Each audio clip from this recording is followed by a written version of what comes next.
Donc, mesdames, messieurs, je suis très heureux aujourd'hui de nous retrouver pour cette traditionnelle cérémonie des vœux. Je voudrais saluer la présence de Jean-Marc Chanusso, qui est notre conseiller départemental du canton de Fontaine-Trésigny, de Jean Abitboul, qui vient en tant que vice-président de la communauté de communes du Val-Briard et qui est maire de Laoussé. Saluer la présence de nos amis pompiers, avec le lieutenant, l'ami, et la brigade de gendarmerie de Morcerf avec le major Aubert. Merci à eux d'être présents. À Morcerf, on reste attaché à cette cérémonie. Vous avez vu que dans beaucoup de communes, cette cérémonie est quelquefois annulée. Nous, à Morcerf, on aime cette cérémonie qui est une occasion supplémentaire de nous retrouver et puis d'évoquer un peu l'actualité de notre village. Alors, l'année 2024 qui vient de s'achever aura été une année exceptionnelle à bien des égards. Au niveau national, on a tous encore en mémoire les superbes images des Jeux Olympiques et les brillants résultats de nos athlètes. Mais 2024, c'est aussi la dissolution de l'Assemblée nationale et l'organisation de nouvelles élections dont le résultat a engendré un climat d'incertitude dont on ne voit pas la fin prochaine. L'impact de cette situation sur l'activité économique est déjà visible, auquel il faut ajouter le déséquilibre important des finances de l'État. Tout cela va avoir bien sûr, inévitablement, des répercussions sur les finances des collectivités locales.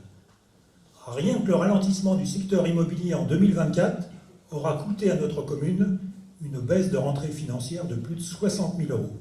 Et 60 000 € pour une commune comme Morcerf, c'est très important. Comme j'aime à le rappeler, contrairement à l'État, qui peut se permettre de voter des budgets en déficit, les communes ne le peuvent pas et doivent appliquer la fameuse règle d'or, à savoir voter en équilibre les dépenses et les recettes de fonctionnement. Nous allons rester vigilants et rigoureux dans la gestion de nos finances communales dans le cadre de l'élaboration du budget 2025, afin de dégager les ressources nécessaires qui nous permettront de financer nos futurs projets d'investissement, en comptant bien sûr notamment sur le soutien indéfectible du département de Seine-et-Marne, qui lui aussi est impacté par la baisse des rentrées fiscales, mais qui est toujours à l'écoute de nos besoins pour nous accompagner. Je salue au passage son président, Jean-François Parigi, pour son soutien.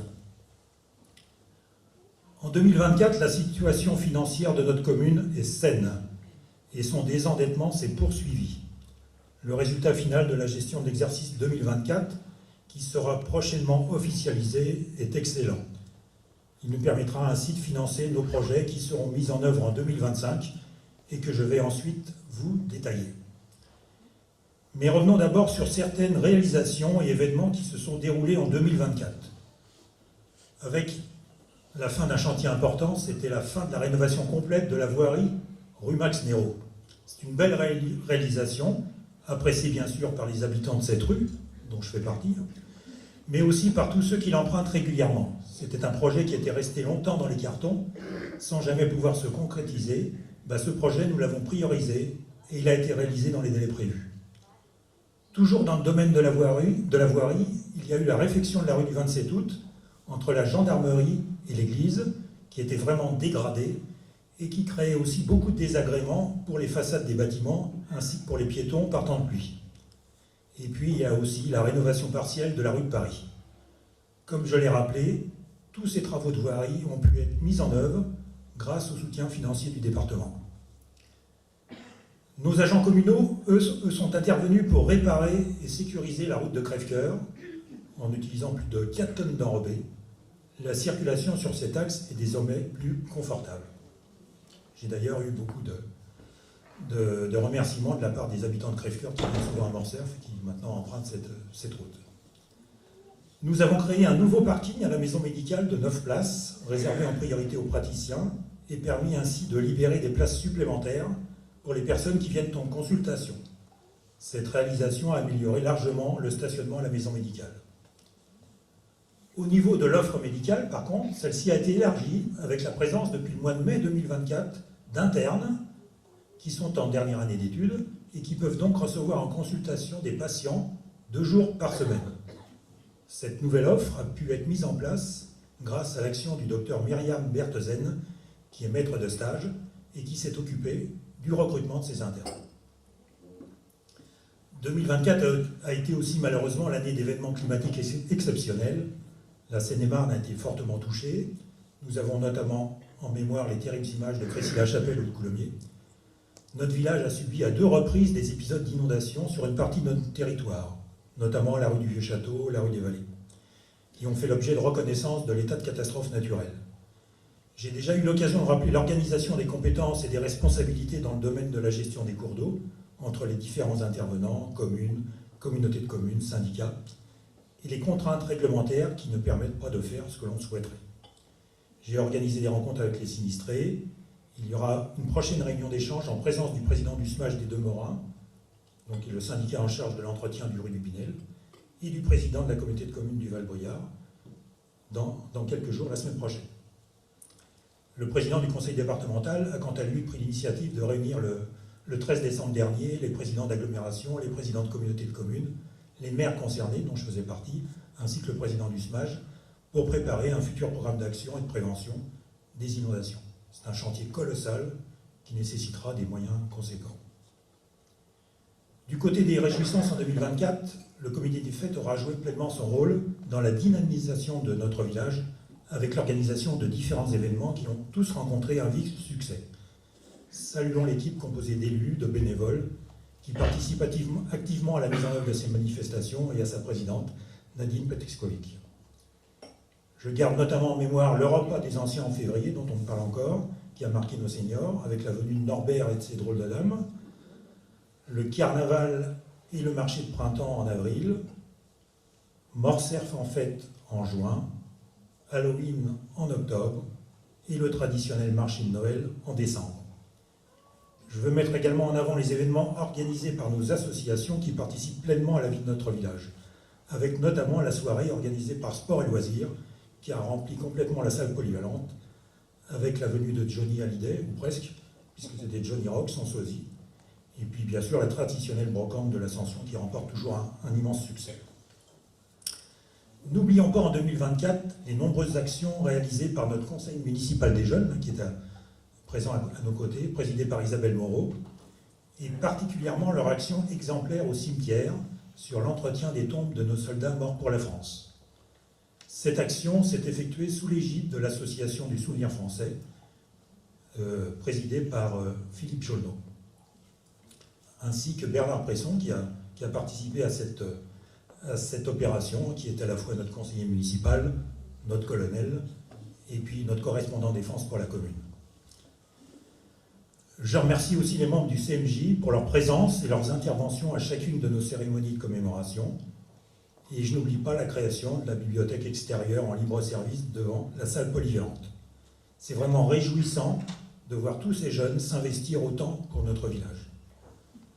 Voilà, après ce bref retour sur quelques événements que j'ai choisis, parmi d'autres, qui se sont déroulés durant l'année qui vient de s'écouler, évoquons maintenant ce qui va se passer en 2025. Nous allons poursuivre notre programme de rénovation de voirie avec la réhabilitation complète de la rue d'Égalité, une rue qui en a bien besoin.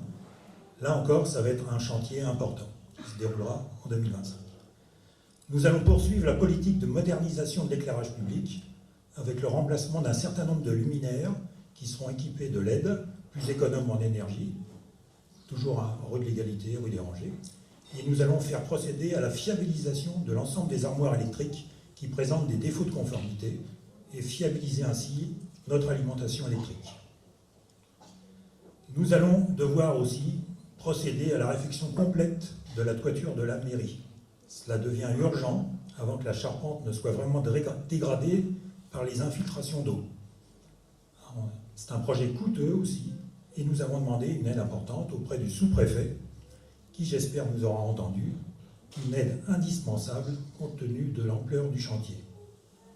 Mais malheureusement, tant que le budget de l'État ne sera pas voté, nous devrons patienter pour avoir une réponse du sous-préfet. Un autre projet pour lequel j'ai été sollicité par des parents, c'est celui de la sécurisation de l'aire de jeu devant la maison médicale. J'ai été bien sûr sensible aux arguments qu'ils ont développés, et comme je m'y suis engagé, nous allons installer une clôture autour de l'aire de jeu, équipée d'un portillon, afin d'éviter que les enfants ne déambulent sur le parking.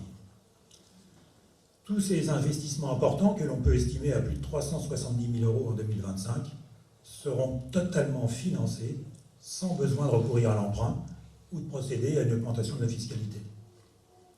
Vous connaissez maintenant mon obsession de réduire la dette de notre village. Nous l'avons fait durant les années qui viennent de s'écouler et nous continuerons à le faire en 2025. Il y a un principe intangible que nous respectons à la lettre. Nous n'engageons des dépenses que si nous sommes en mesure de disposer des financements sans recourir à l'emprunt. C'est une sage attitude à laquelle je ne veux pas déroger. Côté festivités, en 2025, le comité des fêtes et les associations vous réserveront bien des surprises. Je vais simplement retenir le 1er mars, c'est bientôt, pour le repas des anciens, avec de nouvelles surprises. Le 21 juin, il y aura bien sûr la fête de l'école, mais les différentes associations et le comité des fêtes célébreront ensemble la fête de la musique. Et puis le 28 juin, ça sera la 3e édition de Morcerf en fête. Donc il y aura bien d'autres événements tout au long de l'année destinés aux enfants et aux adultes qui seront l'occasion de vivre des moments chaleureux de convivialité et de partage. C'est l'ensemble de toutes ces énergies associatives qui participent à la dynamisation de notre village et je tiens sincèrement à remercier tous les bénévoles qui consacrent beaucoup de leur temps à l'atteinte de cet objectif. Je n'oublie pas enfin l'ensemble des élus du conseil municipal qui consacrent aussi beaucoup de leur temps et de leur énergie pour la gestion et la dynamisation de notre commune. Voilà. Pour conclure, j'adresse à chacune et chacun d'entre vous tous mes vœux de bonheur, de santé et de prospérité. Et j'ai une pensée toute particulière pour nos concitoyens touchés par la maladie. Bonne année à tous. Merci.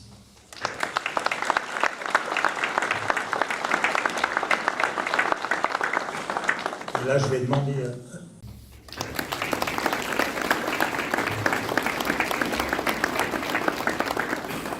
Et là, je vais demander à notre conseil municipal, représenté par sa maire élue, de dire quelques mots de bonne année.